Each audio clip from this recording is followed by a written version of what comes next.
मुमताज समाजी कारकुन उमेश मदनाल ने अपने दफ्तर स्टेशन एरा यादगीर में नए साल का जश्न मुनफरिद अंदाज और दिलचस्प तरीके से मनाया। उन्होंने केक के बदले फ्रूट्स काटकर और कोल्ड ड्रिंक्स के बजाय गिन्ने का रस पीकर नए साल का जश्न मनाया। इस मौके पर कई तंजीमों के ओहदेदारान और दीगर मौजूद रहे। ಪ್ರತಿ ವರ್ಷದಂತೆ ಈ ವರ್ಷ ಕೂಡ ಕಚೇರಿಯಲ್ಲಿ ಏನಂದ್ರೆ ಹೊಸ ಆಚರಣೆಗೆ ಏನಂದ್ರೆ ಸಾಕಷ್ಟು ಯುವಕರು ಏನಂದ್ರೆ ಇತ್ತೀಚೆಗೆ ನಮ್ಮ ಮದ್ಯಪಾನ ಸೇವನೆ ಮಾಡಿ ಮಾಂಸಾಹಾರ ತಿಂದು ಏನಾದ್ರು ಸಾಕಷ್ಟು ಅಪಘಾತಗಳು ಆಗೋದು ನೋಡಿದೀವಿ ನಾವು ಯಾವುದು ಸುದ್ದಿ ಮಾಧ್ಯಮದಲ್ಲಿ। ಹಂಗಾಗಿ ನಾವೇನಾದ ಪ್ರತಿ ವರ್ಷದಿಂದ ಈ ವರ್ಷ ಕೂಡ ಏನದ ರೈತ ಬೆಳೆದಿರತಕ್ಕಂಥ ಹಣ್ಣು ಹಂಪಲುಗಳು ಮತ್ತೆ ನೆಲಗಬ್ಬು ಮತ್ತೆ ಇವು ಕಲ್ಲಂಗಡಿ ಗಿಲ್ಲಂಗಡಿ ಕಟ್ ಮಾಡಿ ಕೇಸಿನ ಹೊಸ ವರ್ಷ ಆಚರಣೆ ಮಾಡ್ತಕ್ಕಂಥ ವ್ಯವಸ್ಥೆ ನಾವು ಮಾಡ್ಕೊಂತ ಬಂದೀವಿ।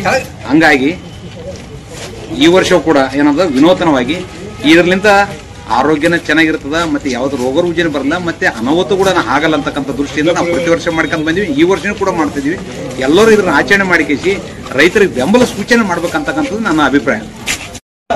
ಪ್ರತಿ ವರ್ಷದಂತೆ ಕೂಡ ಈ ವರ್ಷವೂ ಕೂಡ ಈ ನಮ್ಮ ಚೌಧರಿ ಕೋಲಿ ಜಿಲ್ಲಾ ಕಾರ್ಯಾಲಯದಲ್ಲಿ ನಮ್ಮ ಮುದ್ದಾಳ ಉಮೇಶ್ ಅಣ್ಣನವರ ನೇತೃತ್ವದಲ್ಲಿ ಈ ಮದ್ಯಪಾನ ಸೇವನೆ ಮಾಡದೆ ರೈತ ಬೆಳೆದತಕ್ಕಂಥ ಹಣ್ಣು ಹಂಪಲು ತರಕಾರಿಗಳನ್ನು ಸೇವಿಸಿ ಇನ್ನು ವಿನೂತನ ಒಂದು ಹೊಸ ವರ್ಷದ ಆಚರಣೆಯನ್ನು ಬರಮಾಡಿಕೊಂಡು 2025 ಈ ಒಂದು ವರ್ಷ ರೈತರಿಗೂ ಮತ್ತು ಎಲ್ಲ ಜನರಿಗೂ ಕೂಡ ಒಳ್ಳೆಯದಾಗಲಿ ಎಂದು ಈ ಒಂದು ವಿನೂತನ ವರ್ಷದ ಆಚರಣೆಯನ್ನು ಮಾಡಿದ್ದಕ್ಕಾಗಿ ನಮ್ಮ ಉಮೇಶ್ ಅಣ್ಣನವರಿಗೆ ನಾನು ಧನ್ಯವಾದಗಳನ್ನು ಹೇಳುತ್ತೇನೆ।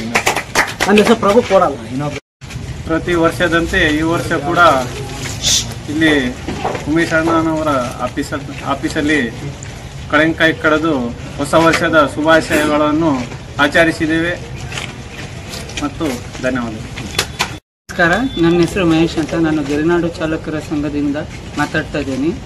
ಈ ಕಾರ್ಯಕ್ರಮದ ಉದ್ದೇಶ ಏನಂದರೆ ಯುವಕರು ಇತ್ತೀಚೆಗೆ ಮದ್ಯಪಾನ, ಧೂಮಪಾನ ಮತ್ತು ವಿದೇಶಿ ಚಟುವಟಿಕೆಯಿಂದ ಹೊಸ ವರ್ಷವನ್ನು ಆಚರಿಸಿ ತಮ್ಮ ಆರೋಗ್ಯನ ಹಾಳು ಮಾಡ್ಕೊತಿದ್ದಾರೆ।